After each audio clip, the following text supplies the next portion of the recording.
goes into that. Those reports have been published on the branch's website, and they are currently in the process of being translated into Spanish, Portuguese, and Polish. Once those translations are finalized, they'll be posted on the branch's website as well.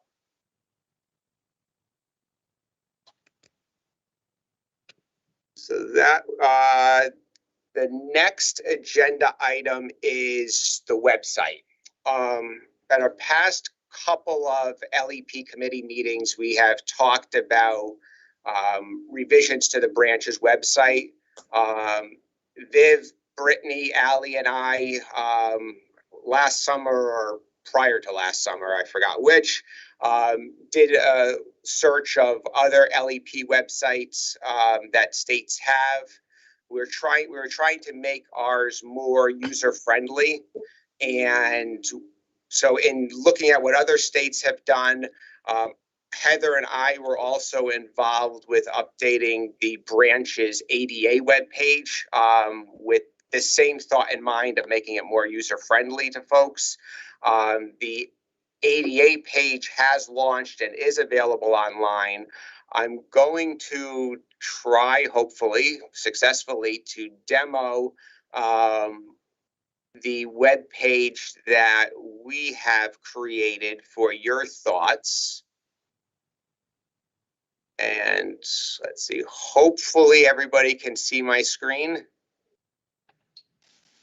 Yes, I can see it. Perfect. So what we did, so this is similar to the ADA page where it has on, you know, we have the regular banner on the left-hand side that's on all web pages. The middle, which is some FAQs and some general information, and then on the right-hand side, some quick links.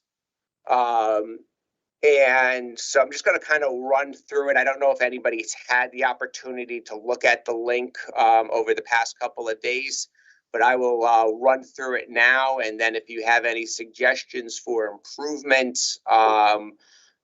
we can do that. I do want to acknowledge Caitlin Marshall. She has been amazing. She works over at ITD. She's the one who actually has done all of the work in developing this.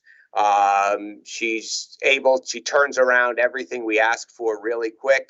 And she's just terrific to work for. So I just want to work with. I just want to acknowledge her hard work because she's the one who actually did all of this for us. So what we have up here is just just the general statements about our commitment to providing services to LEP individuals. And it's a lot of this information here is on the FAQ page that we have. So who is an LEP? So all of these, let me close them. So they all are all collapsible to save space. Oops. There we go. Who is an LEP individual? And then it'll answer that question. How do I request an interpreter? Do I need to pay for a court interpreter? Is Spanish the only language available? Does the judicial branch have forms translated into other languages? And here we'll have hyperlinks to the Spanish page of forms, the Portuguese page of forms, and the Polish page of translated forms. And then how do I become a court interpreter? A bit self-serving because we're trying to get as many folks as we can to come through our doors to take the tests to become a court interpreter. So we do have a link to our job page where folks can apply and that process to get them started in that. And then just a general email inbox that Allie and I have access to, that if anybody has questions regarding LEP services, they can email that to this address and we will respond to them. And then on the right-hand side, we have a link to the branch's language access plan, the current version. a link to our committee page, a link to interpreter stats. These are the stats that Allie creates every year and gets posted online. Once again, all of our forms that we saw over here, a link to the Spanish forms, the Polish forms, the Portuguese forms, and over here, the discrimination complaint forms. Then we have resources for LEP individuals, which we have our FAQs and a link to the interpreter information card, the 285, which the LEP committee approved a couple of years ago. And then some resources for working with interpreters. So we have the guidelines for working with interpreters, which was approved by the LEP committee several years ago as well. Some of these forms take a little bit longer to load. The Interpreter Code of Ethics. The guidelines for remote interpreting on the record. As we're doing a lot more work remotely, this is becoming more important. So folks are aware of how the interpreter piece works with the remote proceedings. And our interpreter information card. And then general resources, the LEP here. Oh, I'm sorry. So this is the LEP committee report up here. This is the link to the committee page. Then a link to the DOJ and then the National Center for State Courts. So what the long-term goal is, once this is approved by us, we'll have it translate into Spanish, Portuguese, and Polish. So the full page will be available in all 4 languages posted on the branch website. So with that, does anybody have any thoughts, questions, suggestions regarding the webpage? I do think it's a lot more user-friendly than what we had before. Let me see if I can pull up what we had before as a comparison.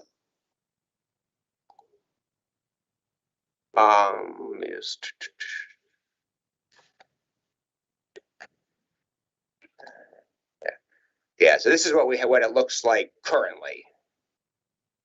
Just a lot of links, not a lot of information if you know exactly what you're looking for. Can't see it. We're still on the, I think you have to minimize the old page. Okay, let me or stop sharing and then share the new page, I believe. Let me go to stop sharing. And all right, that is that. Is that up? All right, that's up. Share. Let's see. Okay, so this is the current page. So really just a bunch of hyperlinks with, unless you know what you're really looking for, not going to be overly helpful. So this will be removed. The new page will go in its place. All of the information from this page is on the new page. So we didn't take anything away from this page. We did add additional information, but we did not take any information away. So I see, Rich, I noticed, correct me if I'm wrong, but I saw Brandon Pelagano raise his hand first, then Troy Brown, then Viviana, and I will go last. I raised my hand, but I can go last. Okay, I will go into that. Brandon, you're up.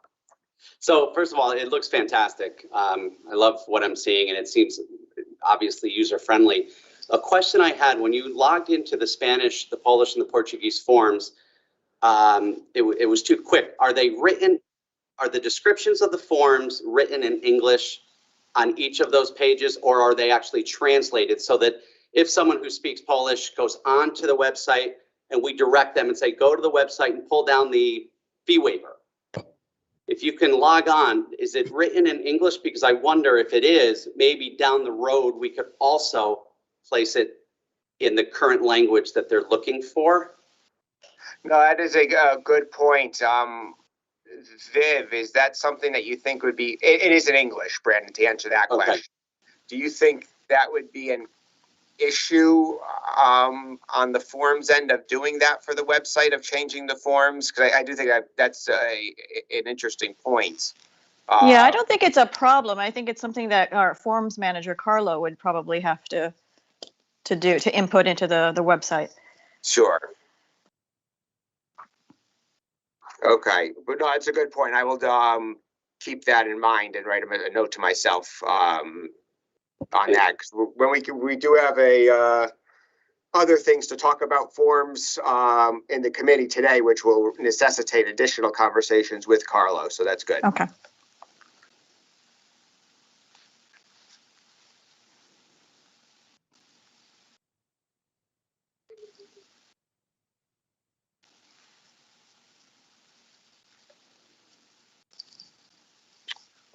Right? Was it? I forgot. Was it Troy or Viv next? Troy. Troy. Troy. Yeah. And so to Brandon's point, I want to say that there are actually a couple of forms that are in Spanish. I didn't look at the Portuguese forms as of yet, but there are a couple of them that are in Spanish in that language. So it'd be nice if we can have both. So I thought that was a great point that you brought up, Brandon. And that what I really wanted to say prior to that was it looks great.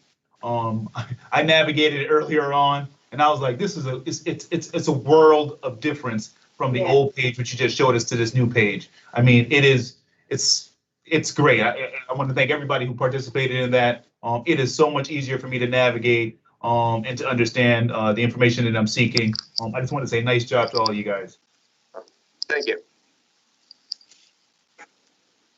Viv? Oh, I never saw that. You could clap. Nice, Brandon. I've never seen that. The only comment I have is if this committee approves the redesign, I would need to go to the web board for final approval. I'm sure they'll grant it, but that's the last step before it gets posted. Okay, very good. I know the web board has viewed the content of it, but not the final version. So no, Yeah, they always like to look at the redesign. I'm on that board, so I can also help facilitate. Perfect. Thank you. Justice Khan? You're on mute. You're on mute, Your Honor. I always, I lowered the hand but didn't unmute. So thank you. I want to echo what Troy said and thank him. I too echo his compliments. It is so much easier to use. I think it's a wonderful way. And so my only comment is this, and putting on my hat as chair of the Access to Justice Commission, we have a libraries working group that I know Heather was very much involved in. And so she, I know, understands what I'm going to say next, which is we're rolling out a program where we are working, have been and will continue to work closely with the librarians throughout the state, not just our judicial branch librarians, but our public librarians. Yeah. And there's going to be an initiative to set up what is similar to court service centers in the courthouses, basically kiosks where lawyers can come in and host, pro bono events, but also where librarians will be trained on how to help patrons who come in and need services that may involve the court system. And so all I would ask is once it is approved, if you let us know, let me know, or let Krista Hess know. She's, I think, chair of that library work group of the Access to Justice Commission. Excuse me. And ask her if they can incorporate that into the materials that they will be covering with our librarians. And then Michelle's not with us today, but that may be something also that her agency can do. I have some comments later when we get to other business about some of the national efforts around LEP. And so that may be something that legal aid agencies throughout the state maybe could use our system as a model and do something similar, or look at their own websites to see how they can be more user friendly. But I think sometimes we, this is a classic example of a wonderful initiative program. We need to make sure the public understands that it's there so that they know to go onto the page and use it. And so the libraries would be one approach. Perfect. Thank you, Your Honor. Brittany? Hi, everybody. I should note the court operations bill is going to be called in the House shortly, so that's kind of why I'm bumping between meetings. They were asking for a summary of the bill, which, as you know, Rich, is about 60 sections long and maybe 100 some odd pages. So a summary is very necessary for the chair to bring it out. So I want to echo everybody's comments. I think the website looks great. I just noticed that for the first question, maybe just add a question mark at the end for consistency. It's a period. So that's my my big helpful comment of the day. Absolutely. Good catch. Yes. Thank you. I will acknowledge Brittany. I thank you for being here. She does an amazing job with over at External Affairs, and this is an extremely busy time for her. So I'm thankful that you're here for whatever time you can be here for. Thanks, Rich. Happy to be here. So once, and I will have Caitlin make that edit on the first question. Once we're done with that, does anybody have any objections of forwarding it to the web board for their formal approval? No. Okay. No Good. objection. Hearing none, I will have Caitlin make that edit, and then I'll work with Viv on getting it up to the web board for them to approve it, and we'll work on then getting it posted online and translated. Perfect. Thank you. Up next is the interpreter card. At our last meeting, Heather and Justice Khan brought up the ADA card that was being created for the libraries as part of Access to Justice, and the idea was for LEP to come up with a similar card. And Allie did all of the work on this in drafting the card that I sent out the end of last week.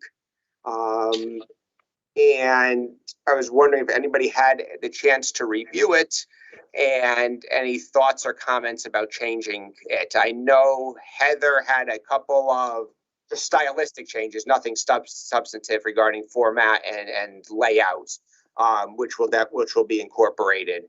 But just looking for thoughts on this. Brandon. So I just had two quick comments. The last paragraph on the first page is just missing a period. So that was probably, maybe it could have been how I printed my sheet. So I wanted to mention just in case. Nope, but you're right. The actual substantive thought was the third paragraph from the bottom, where it reads, how can I get an interpreter if I must go to court?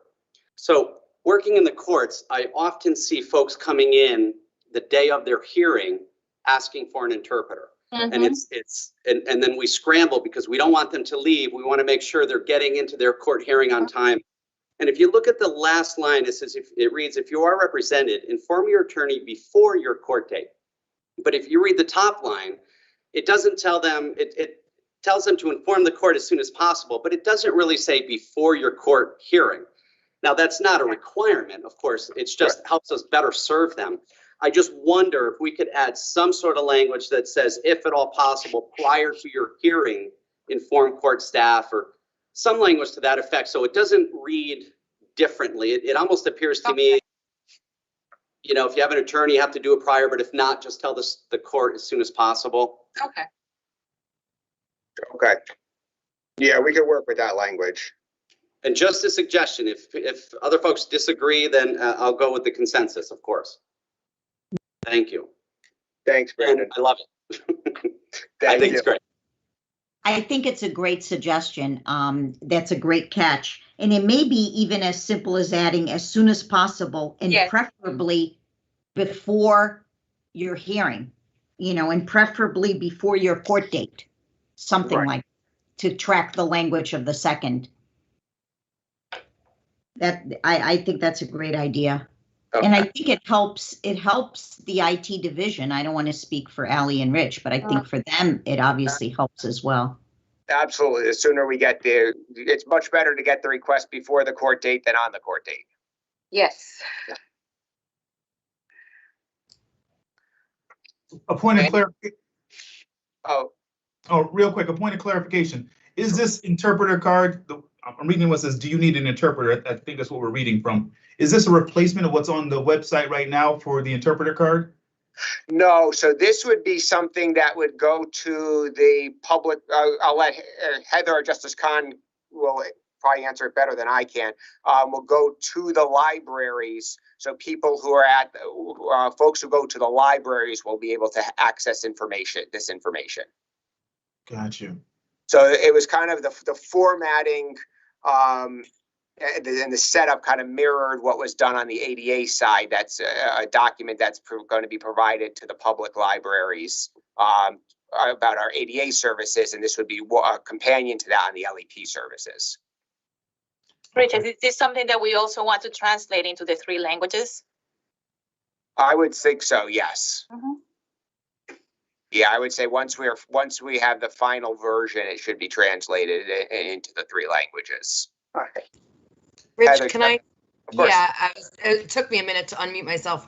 So what we did was we have public librarians who helped to develop the ADA card, which was very helpful because they know their patrons better than we do. And so they, we were like, should we print it? And then we decided, no, we weren't going to print it. We were just going to send it via PDF form for them to print out, which was another reason on the ADA card, which is posted. You'll see it will say, go to, if you need an accommodation, go to jud.ct.gov/accommodation/JS-. It has to spell it out because they're handing someone a physical piece of paper. So the person may take that home and they're going to have to type in the address. So a hyperlink on a piece of paper is not helpful if you don't have the full URL. Yeah. So I don't know if that's something here, but that's why, because a couple people earlier were like, why do you do that? And I didn't do it at first. They were like, no, think about it. You're giving them paper. I just had one quick question because we do, as Rich, as you know, in the ADA office, which is where I work, we do occasionally get requests for ASL through LEP. Yes. So they'll send it over. Is there any room somewhere to put, if you need a sign language interpretation, please call, and then you could just put the centralized, just in case, just in case, if there's any room whatsoever, just to call the central, our main line, that's 706-5310. I think that should not be a problem. Okay, thanks. And Troy, to answer your question, this serves both purposes. It educates our librarians so that they know what we offer and allows them in turn to help their patrons by giving them the same information. It does not replace our current pamphlet that we have or the information that we use. And the information is consistent. It's the same. Yes. So it's just a form for a different purpose. Thank you, Justice Khan. I tell you what I really liked about the card was the page 2 where it says what interpreters can do and what they cannot do.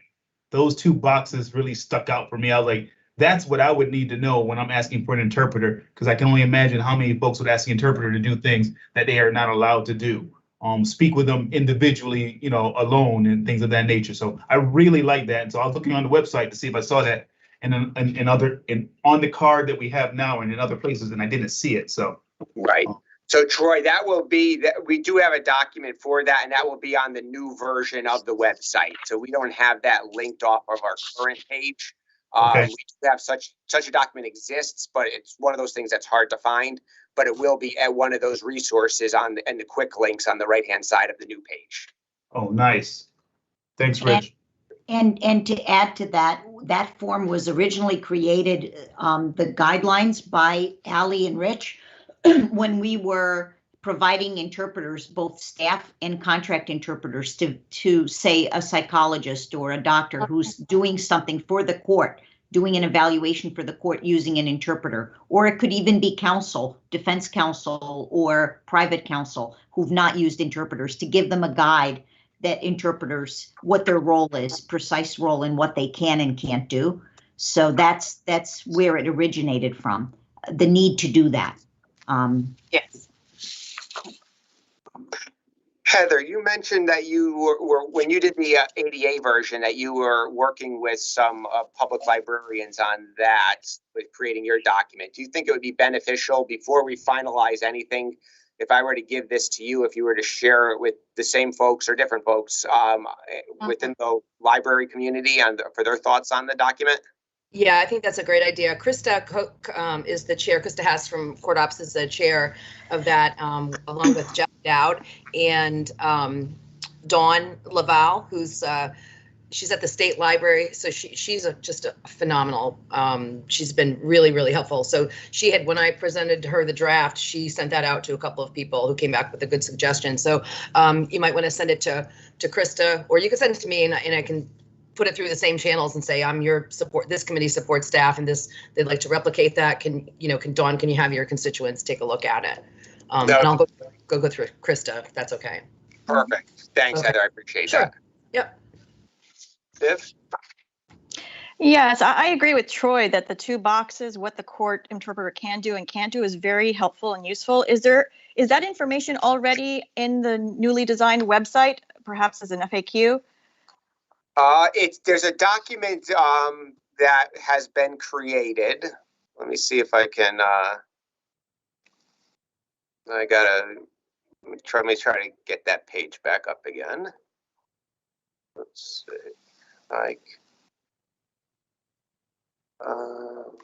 Share content. All right.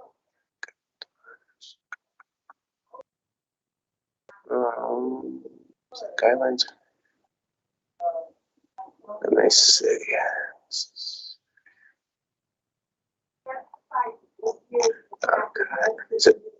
So Allie, correct me if I'm wrong. So this is the information, the guidelines for working with interpreters. So this kind of tells, it's just not as, it's not broken down like this is what they can do and can't do. So it's kind of all the information is here on this document. So I think this version makes it a little bit more user friendly. Absolutely. And this version that we have on the screen is the one that includes the code of ethics. Yeah, on the back side of the page. Yes. Yes. Yeah, so we do have the information out there. This just makes it in a little different format. Okay.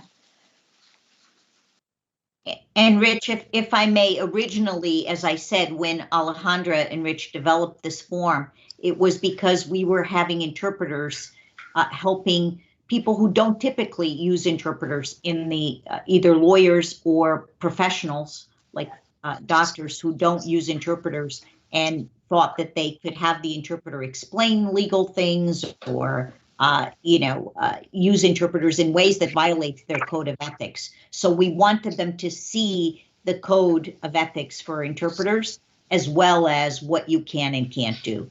But I think having it as we redesign the web page and have information, it can certainly be put on the way that it's been very succinct in this box. But we also still want to use the other form. We use it for training purposes for both staff and judges, and we like folks to actually know the code because it helps us in other ways. For example, sometimes there's a reluctance to share information with an interpreter ahead of time in a trial for ethics reasons.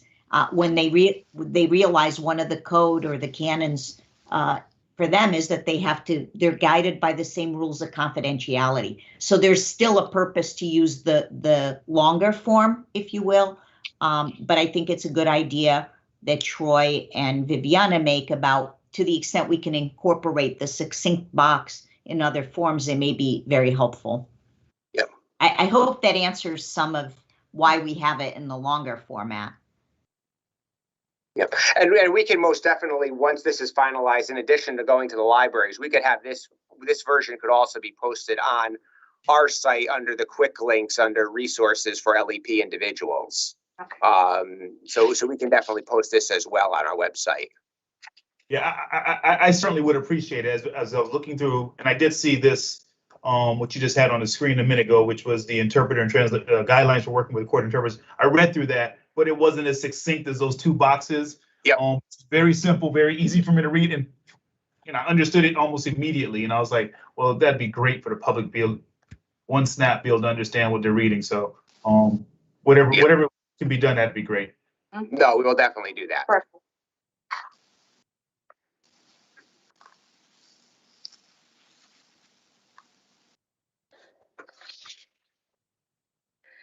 All right. Any other questions or comments on the interpreter card? Hearing none. Training. Just two quick things on training. The end of, I don't remember when it was. I think it was the end of April. Allie and I provided the training to the new judges on the LEP and accessing interpreters and that process. So there were 15 new judges appointed by the governor. Allie and I provided that training, and I do thank Justice Khan for providing the PowerPoint, because that was the basis of our training to the new judges. And all in all, it went well. A handful of questions, not too many, but it was a good experience.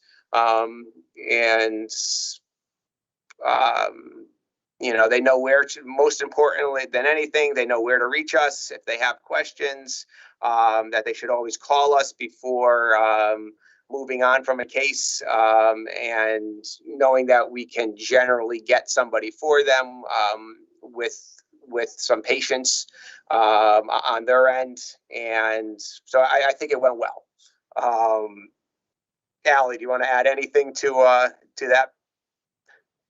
No, it was a really good group, and we were able to do a presentation, something a lot shorter than what Justice Khan usually does, but we're able to get the main points across. And some of them have previously worked with interpreters, so it was well received. So new judges who have had that experience, so they will be able to work with us, and we're very thankful to have the opportunity to just share the information with them. But I think it went really well.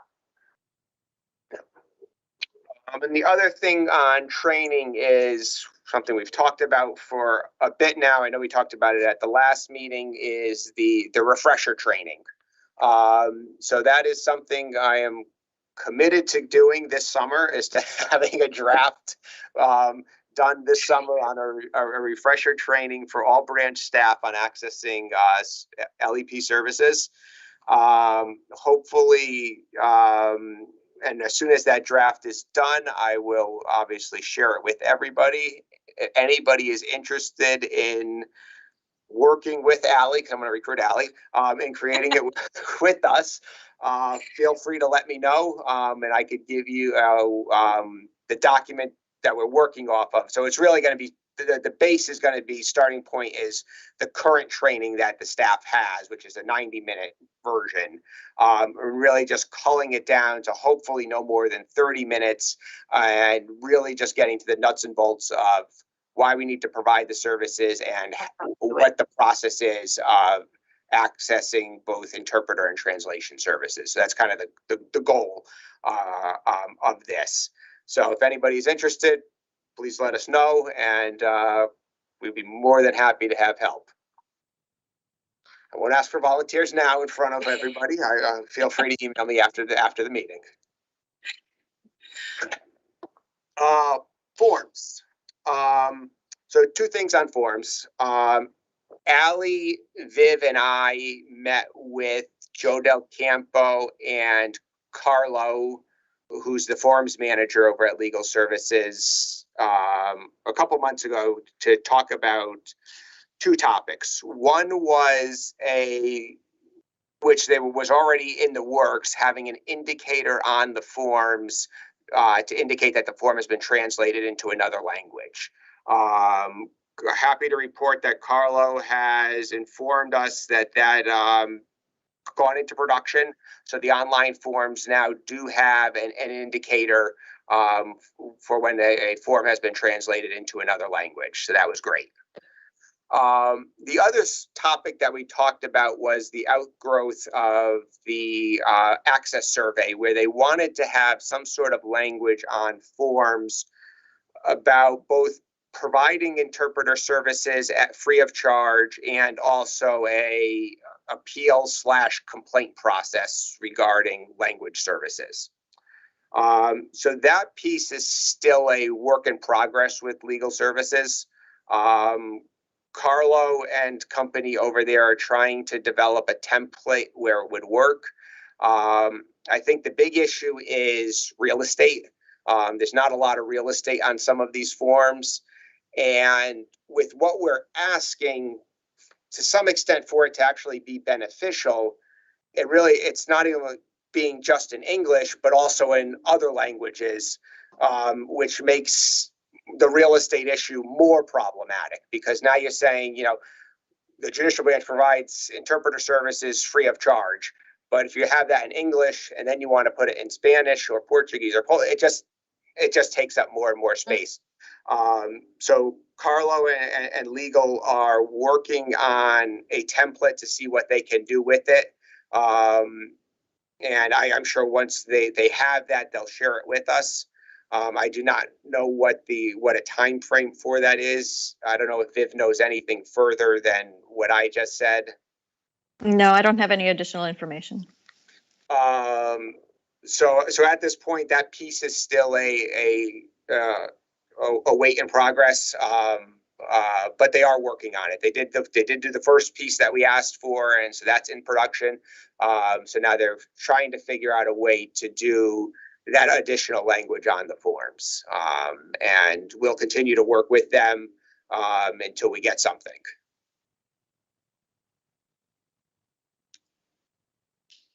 And that's all for forms. For other business. Rich, yes, a Donna. suggestion on the forms. I'm not aware of any other state that does it, but if there is another state that does it, be interesting to see if they do it. I agree with you. Real estate, meaning available space on the forms, becomes really problematic. Just a suggestion. I wonder if other states contain similar language and how they've been able to do it. Maybe their forms, don't contain as much information and they can put it on there. But I just wonder. We were able to get something from Utah and something from Pennsylvania on what they do. And I will circulate it.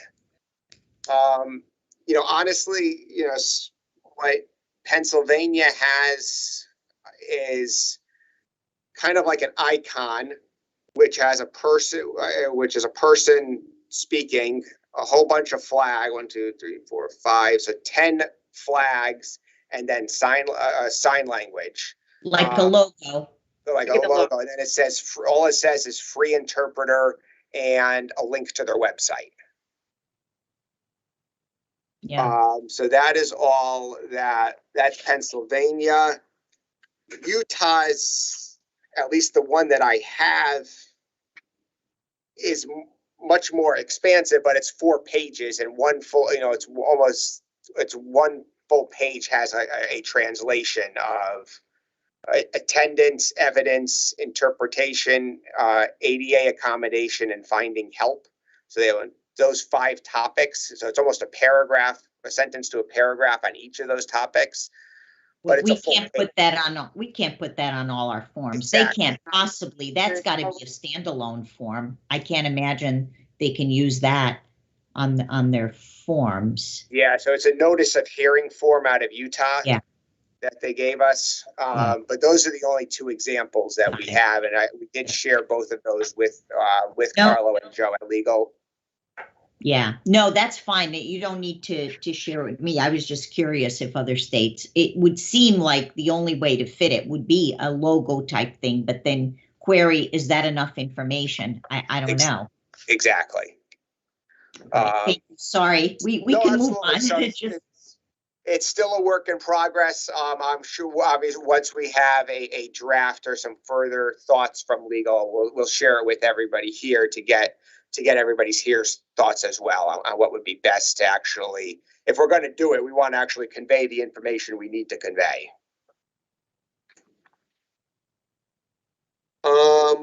For other business, I know Justice Khan, you had a couple of things. I just had one thing. Also, we talked about a little bit at our last meeting. In addition to the training over the summer, we also are going to work on the complaint process. This was the other outgrowth of the access survey, where they had where a couple of the issues where they had us found fault with us were not having an easily accessible complaint process. So Allie and I are going to start working on that over the summer as well. And once we have something concrete on paper, we'll definitely share it with everybody at our next meeting. And now, Justice Khan, I know you had a couple of something that you wanted to mention for other business. Yes, I just wanted, by way of updating this committee, this LEP committee, as you know, I'm on the Access to Justice Commission. I chair that, but I'm also active on the National Access to Justice Commission. And I co-chair with Judge Mark Uhas of California, a racial justice working group. I raise this because in the past, as you know, part of the focus of the National Access to Justice movement was not only increasing legal services on the civil side, like legal aid services, addressing issues of folks, as Heather knows, because she's very active in that movement, in those efforts, increasing access to legal services or lawyers for folks of modest means, meaning they don't meet the guidelines for legal aid services, but yet they can't afford lawyers in critical areas like housing, family, foreclosures, whatever the area of civil practice is. Over the last 2 years, due to COVID, the focus of the National Access to Justice movement has shifted slightly. So obviously they're still very interested in legal aid funding, in funding legal service providers, increasing access to lawyers for folks who are poor or indigent or of modest means.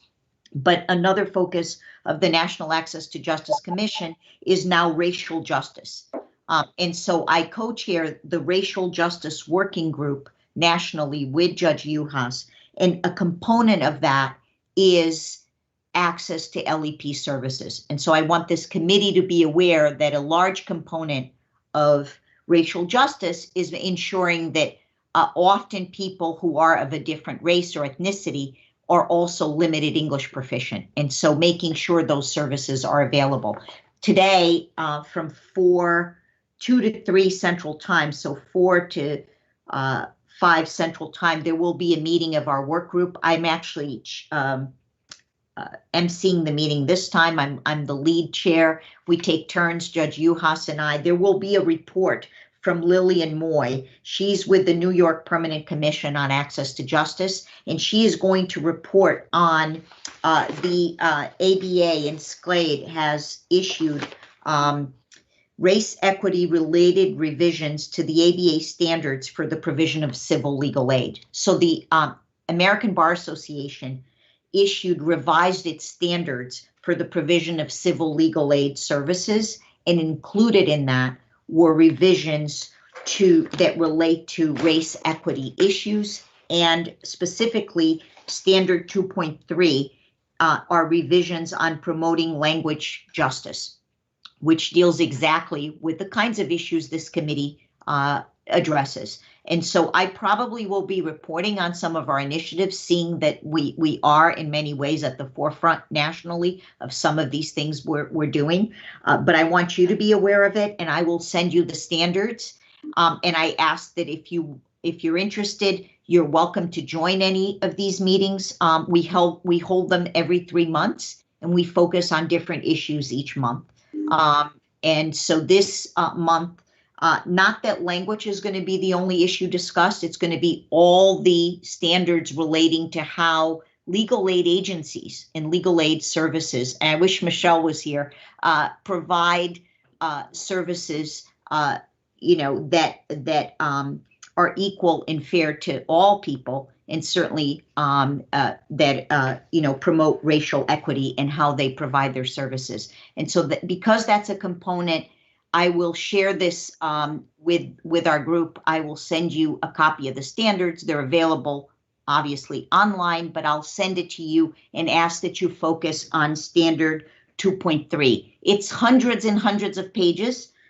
So I will try to actually, if I can, I'll try to block copy that and at least send that to you in the email so that you're not digging through hundreds of pages unless you have an interest in reading all of the provisions. So that's something that I want to highlight. And again, to those of you who've not been able to log on to the ABA program, Judge Constance Baker Motley's series on the ABA had a wonderful program on language access, but also how language, how accents, whether they're ethnic or regional or socioeconomic, how they impact people, how implicit bias can be triggered by an accent.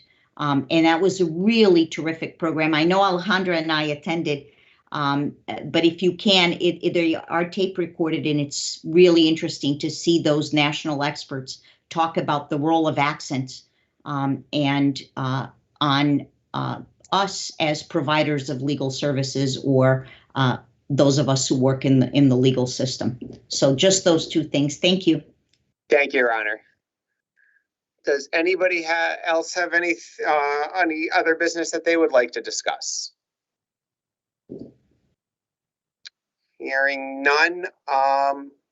My guess is we probably won't have our next meeting until after the summer. It'll probably be sometime in, I would say, venture to guess sometime in September. I guess we'll see how things progress between now and then on whether it's in person or once again remotely.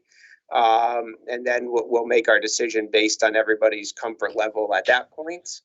And if nobody has anything further, I would once again thank everybody for their time and for their work and dedication to this committee, and move to adjourn. Thank you. Thank you. Thanks. I move to adjourn.